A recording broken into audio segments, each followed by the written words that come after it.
Do you like drinking coffee? Do you like coffee-themed perfume? Today, let's talk about Café Arabesque by Les Indémodables, which I just received. I really love coffee. I also really love buying perfume. So whenever I see a coffee-themed perfume, I really want to give it a try. And over the years, I've smelled most of the well-known coffee perfume on the market. But very few of them have truly satisfied me. A lot of coffee perfumes follow a very similar structure. You know, usually at the beginning, they gave you a little bit of roasted coffee bitterness, then that coffee disappears quickly. What remains is vanilla, tonka bean, and a warm, sticky sweetness. After a while, I started to feel that coffee perfume has become like a fixed formula. And coffee proves the theme at the start, vanilla and tonka bean make it easy to wear. But how many different aromas can coffee hold? How many different textures can it reveal? Very few perfumes seem to keep asking that question. So when I heard Les Indémodables was also releasing a coffee perfume this year, Café Arabesque, I ordered it almost immediately. I wanted to know what answer they would give when they decided to work with coffee. And it did give me an answer that feels very different from most coffee perfumes on the market. It shows the complexity of coffee. Every morning, the first thing I do after wake up is go to Starbucks to buy coffee. I usually order dark roast because I don't really enjoy much acidity in my coffee. I love the bitterness of the dark chocolate quality, the warmth of roasted nuts, and even that slightly charred aroma. And for me, coffee is no longer just a drink. It has become a sequence of actions I repeat every day, a ritual that helps my body transition into daytime work mode. But the longer we repeat something, the easier it becomes to stop noticing it. I know I like dark roast. I know it tastes bitter and strong. I know I need it every morning, but I rarely stop to ask, how is that bitterness created? What does coffee smell like before it is roasted? When we talk about the smell of coffee, are we describing something naturally present in the bean, or are we describing a new identity that emerges only after a long process of transformation? When something becomes too familiar through repetition, our senses begin to operate automatically. We recognize it immediately, but we no longer truly experience it. Perhaps this is one of the things art can do, interrupt that automatic recognition. It can tilt a familiar object slightly to new locations, to new perspectives, allowing us to move from I know what this is back to I am feeling this right now. And I think that's exactly what Café Arabesque did to me. Let me give it a try. I thought it would give me a more concentrated cup of dark roast coffee, dark, warm, with cocoa and the burnt smell of roasting.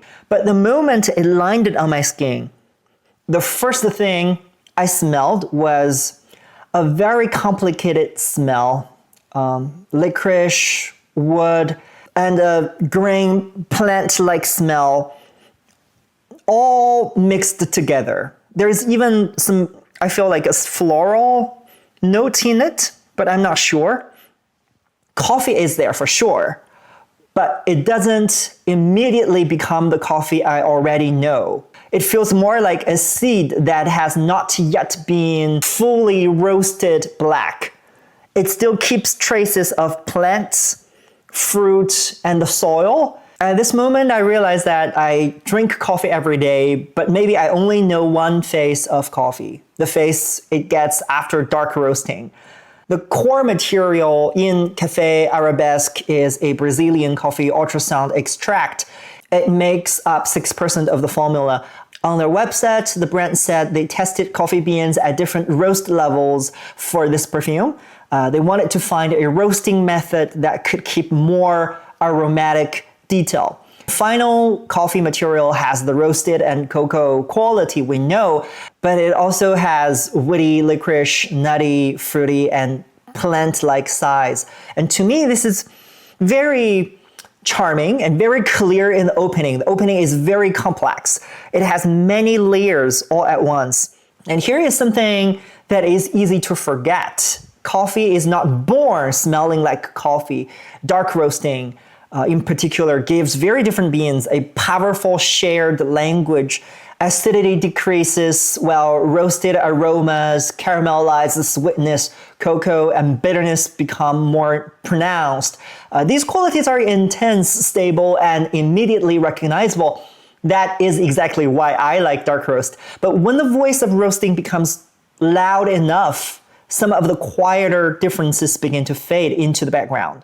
The bean's variety and original fruity characteristics can become harder to detect. And what we get is a very clear and definite idea of coffee, but we may lose sight of what it once was as a fruit, a seed, and a living plant. Café Arabesque doesn't literally put a green coffee bean in front of us. It still uses a coffee material that has been selected and roasted. But the perfumer seems to open a small crack in that familiar layer of coffee smell. Through that crack, the parts of coffee that are usually covered by roasted bitterness start to show again. That's why the licorice note in the opening is so interesting. Licorice pulls the bitterness of coffee in another direction. It has this herbal coolness. It also has tiny bit of sweetness, but the sweetness is very subtle. It stops the coffee from sinking straight into vanilla and caramel right away, like other gourmand coffee scents. On my skin, the perfume only starts to show more familiar coffee associations after the complex licorice notes slowly fades. The quality of cocoa powder and lightly roasted hazelnut begin to rise, and together they round out the bitterness from the beginning, but they still keep a rough roasted shell texture. The brand calls this part mochaccino, but it doesn't become sweeter. The coffee doesn't leave the scene as soon as it has done its job. The herbal note is still there. The dryness of cocoa powder is still there. Wood quality keeps holding up the whole structure. The sweetness stays restrained. So it never quickly turns into a cloud of vanilla cream.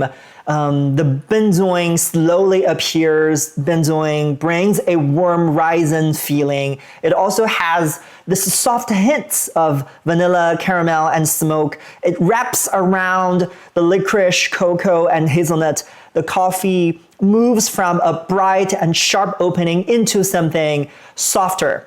And later on, coffee becomes hard to separate. It melts into wood, raisin, and body heat. It feels like the faint aroma lingering inside a cup long after the coffee is gone. It also feels like a cafe after closing, when the wooden furniture has absorbed an entire day's worth of roasted coffee.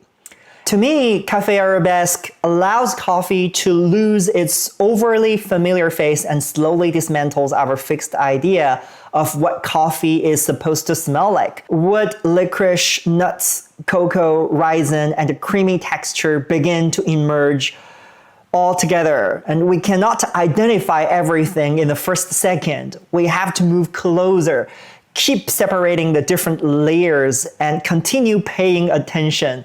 And through that extended process, I begin to smell coffee again. The cup of coffee I thought I knew so well became strange to me once more. And that's why I really enjoy Café Arabesque. And that's my reflection on this bottle. Thank you for watching. I'll see you next time. Bye-bye.